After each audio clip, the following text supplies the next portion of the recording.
మల్లోజుల ఆసన్న వీరే టార్గెట్ 60 మందితో హిడ్మా ప్లాన్ చేసినట్లుగా కూడా తెలుస్తోంది. అలాగే మల్లోజుల ఆసన్నను టార్గెట్ చేసింది మావోయిస్టు కేంద్ర కమిటీ.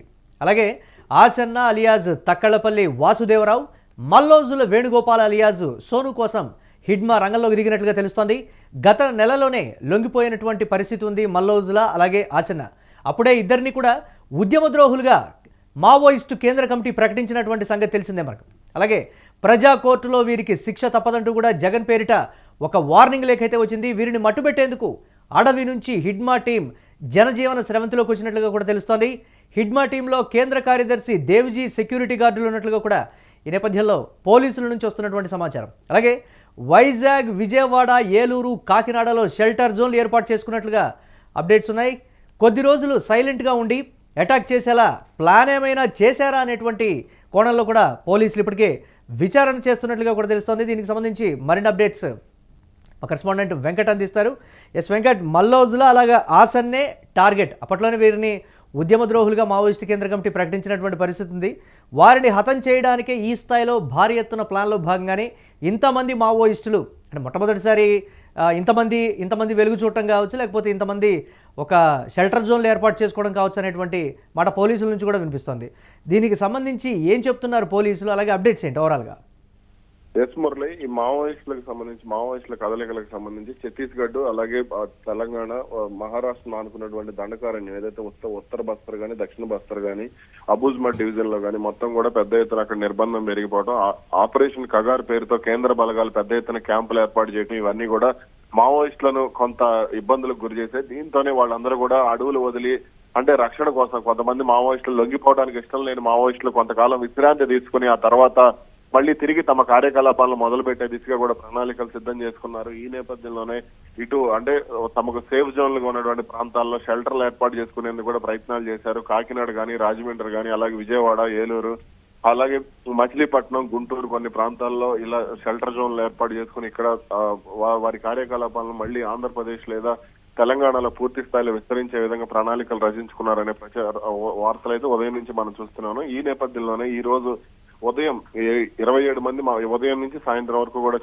చేపట్టినటువంటి సెర్చ్ ఆపరేషన్ లో 27 మంది మావోయిస్టులను పోలీసులు, విజయవాడ పోలీసులు కానీ, అటు ఆక్టోపస్ బలగాలు కానీ, అలాగే గ్రే హౌండ్స్ దళాలు ఏవైతే ఉన్నాయో వీళ్ళందరూ కూడా అదుపులోకి తీసుకున్న పరిస్థితి ఉంది. ఇక వారు ఎందుకు వచ్చారు ఏంటి అనే దానికి సంబంధించి పూర్తి సమాచారాన్ని కూడా ఇప్పటికే పోలీసులు సేకరించినట్టుగా కూడా తెలుస్తుంది. అయితే వీళ్ళు గత నెలలో లొంగిపోయినటువంటి ఆ మావోయిస్టు అగ్రనేతలు కేంద్ర కమిటీలో కీలకంగా వ్యవహరించి 3 దశాబ్దాలుగా మావోయిస్టు ఉద్యమాన్ని ముందుకు నడిపిస్తున్నటువంటి మల్లోజుల వేణుగోపాల్, అదేవిధంగా అలియాస్ సోను, అలాగే తక్కెళ్లపల్లి వాసుదేవరావు అలియాస్ ఆసన్న, వీళ్ళిద్దరూ కూడా ఉద్యమానికి వెన్నుపోటు పొడిచారు. వీళ్ళ కారణంగానే ఉద్యమం బలహీన పడుతూ వచ్చింది. వాళ్ళ రక్షణ కోసం ఇటు పోలీసులకు కీలక సమాచారాన్ని కూడా ఇస్తున్నారు అనే ప్రచారం కూడా జరిగింది. దీంతోనే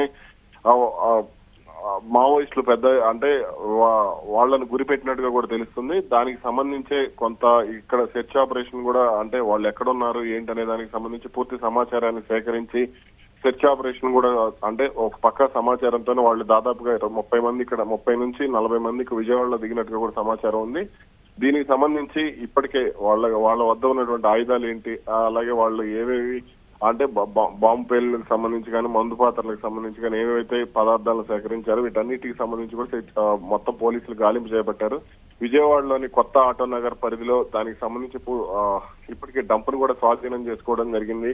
ఇక ఎలాగైనా సరే మల్లోజులను అదేవిధంగా తక్కెళ్లపల్లిని మట్టుబెట్టాలనే లక్ష్యంతోనే వాళ్ళు దిగినట్టుగా కూడా స్పష్టంగా అర్థమవుతుంది. అలాగే మల్లోజుల వేణుగోపాల్కు అలాగే వాసుదేవరావుకు పటిష్టమైనటువంటి భద్రతను కూడా ప్రభుత్వం ఏర్పాటు చేసింది. దాదాపుగా వై కేటగిరీ సెక్యూరిటీని కేటాయించింది అనేటువంటి సమాచారం.